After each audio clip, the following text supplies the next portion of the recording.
कामेश्वर सिंह दरभंगा संस्कृत विश्वविद्यालय के कुलपति महोदय के आदेशानुसार CCDC डॉक्टर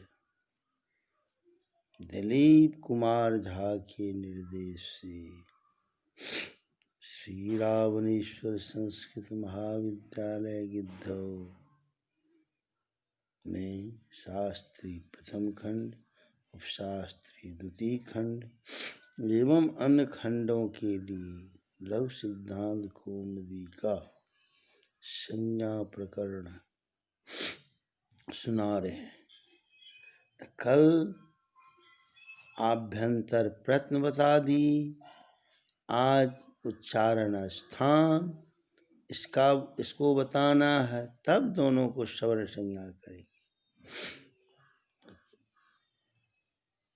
आज अभ्यंतर प्रश्न और उच्चार तालादि स्थान और अभ्यंतर तब न सवर्ण संज्ञा, तो वही है। कल आभ्यंतर प्रश्न 5 है, उसको बता दिए थे। आज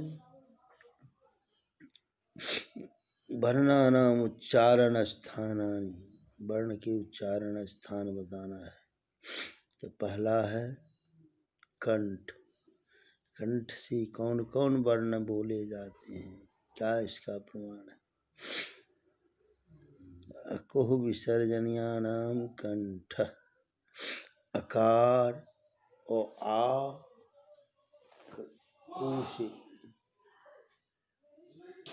कुशी कवर क ख ग घ ङ ह एवं विसर्ग, इन सब वर्णों का उच्चारण स्थान कंठ ही है।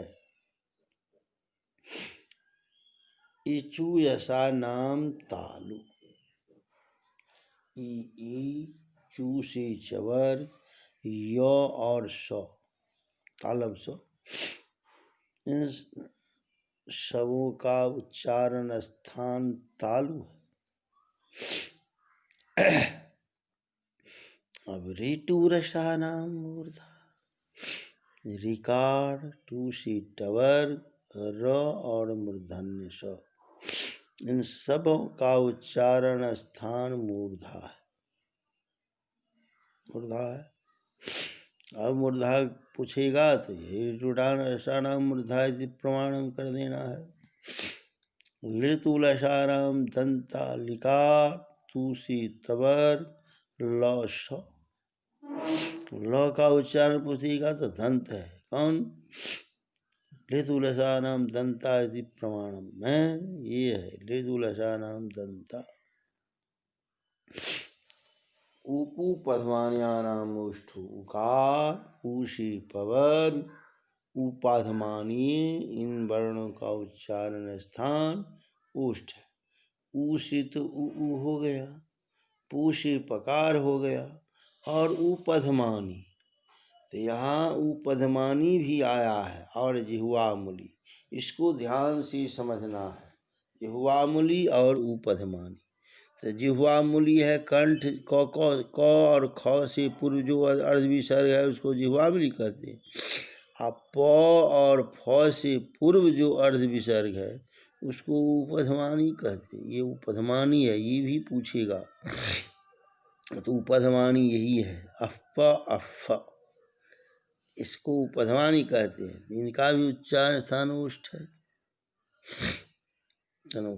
यम गणानाम नासिका च, यम म ङ र नम, पंचम वर्ण जो है वर्ण का, उसका नासिका भी है, नाक भी है, और चौ लगा हुआ है, इसलिए चौ का अर्थ है अपने अपने वर्ग के साथ भी है। कंठ भी है, तालु मूर्धा दंता ओष्ठ, ये सब भी है अपने अपने वर्ग के साथ।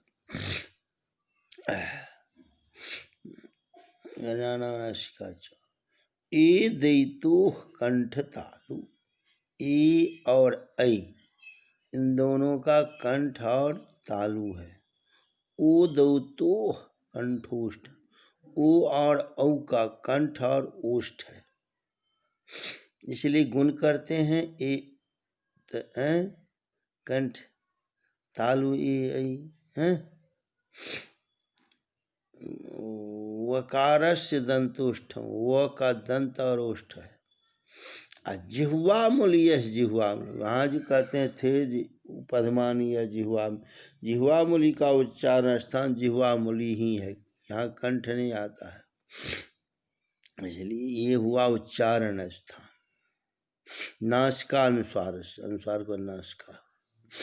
अब कहते हैं, अब उच्चारण स्थान हो गया, आभ्यंतर प्रत्यय तो तुल्यास्य प्रतनम ताल्वादी स्थान और आभ्यंतर प्रत्यय, इस दोनों को जिसके साथ तुल्यता हो, समानता हो, उसको परस्पर सवर्ण संज्ञा होती है। अब ताल्वादी स्थान समझ गए, आभ्यंतर प्रत्यय भी समझा दिए हैं। आभ्यंतर प्रत्यय 5 है, स्पर्श, अंतस्थ, ऊष्म, आच और संवृत में आता है, जो माने अस्पृष्ट इखत, अस्पृश्य इखत, विवृत विवृत संवृत भेद है ना। अब जिसको जिस वर्ण के साथ तुल्यता हो उसको परस्पर सवर्ण संज्ञा होती है। तो सवर्ण संज्ञा करने से क्या हो जाता है, तो लाभ हो जाता है। सवर्ण संज्ञा करने से क्या होता है, अ कहने से ह का भी बोध हो जाता है। अकार हकार यु, इकार सकार यु, ऋकार खकार यु, अलकार सकार यु, परस्पर सवर्ण संज्ञा हो जाती है। ताल्वादी स्थान है, यहाँ अभ्यंतर प्रत्यय है, इसलिए उस सबको एकता हो जाए, सवर्ण का सवर्ण हो जाता है, तो सवर्ण ही हो जाता है। अब है तो समझ गए। अब अ सवर्ण संज्ञा करेंगे तो 18 प्रकार हो जाएगा। हाँ, तदेवम अ कितने हैं, तदेवम अष्टादशानाम संज्ञा, अब तो 18 प्रकार का हो गया।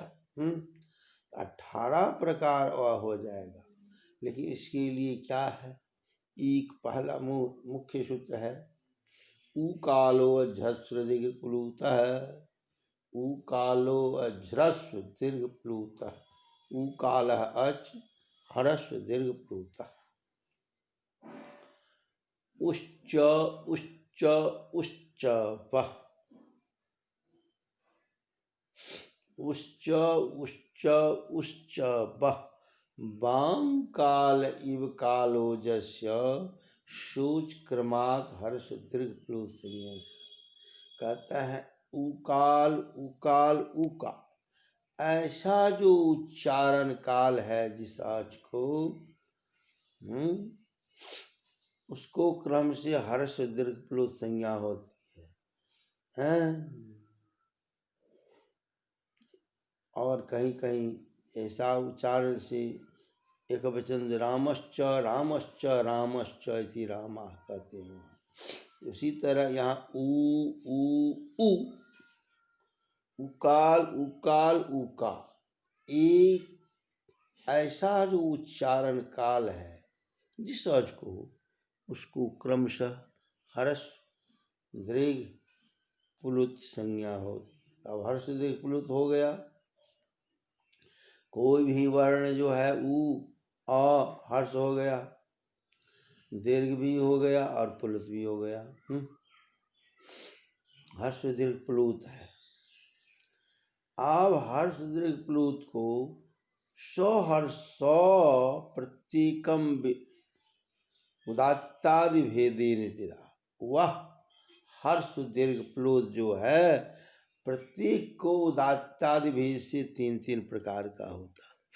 तो हर्ष को 3 हो गया, हर्ष उदात, हर्ष अनुदात, हर्ष स्वरित, दीर्घ उदात, दीर्घ अनुदात, दीर्घ स्वरित, प्लुत उदात, प्लुत अनुदात, प्लुत स्वरित, ये उदात्तादि भेद है। तो उदात्तादि बता दिए, उच्चेर उदात्ता, निचेर अनादात, समान स्वरित।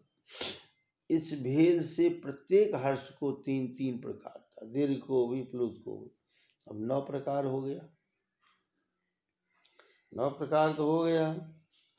अब यहाँ एक पंक्ति और है, स नवविधोपि प्रतीकम अनुनासिकत्वानुनासिकत्वाभ्याम युधा। वह प्रत्यय हर्ष दीर्घ प्लुत उदात्तादि विशेषित 9 प्रकार हुआ, और 9 प्रकार के होने पर भी 2 प्रकार के होते हैं, अनुनासिक और अननुनासिक। तो प्रत्येक हो जाएगा, अनुनासिक और अननुनासिक जुड़ जाएगा, हर्षोदात अनुनासिक, हर्षोदात अननुनासिक, हर्षोदात अनुदात अनुनासिक, हर्ष अनुदात अनुनासिक, हर्षस्वरित अनुनासिक, हर्षवत अनुनासिक। ये हो गया 6। उसी तरह दीर्घ हो गया 6, प्लुत होगा 6, 18 प्रकार का। कितने प्रकार?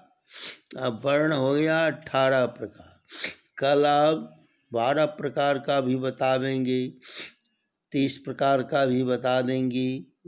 इसी तरह वर्ण का जितनी हुआ अ ई उ री, आप अगले दिन बतावेंगे।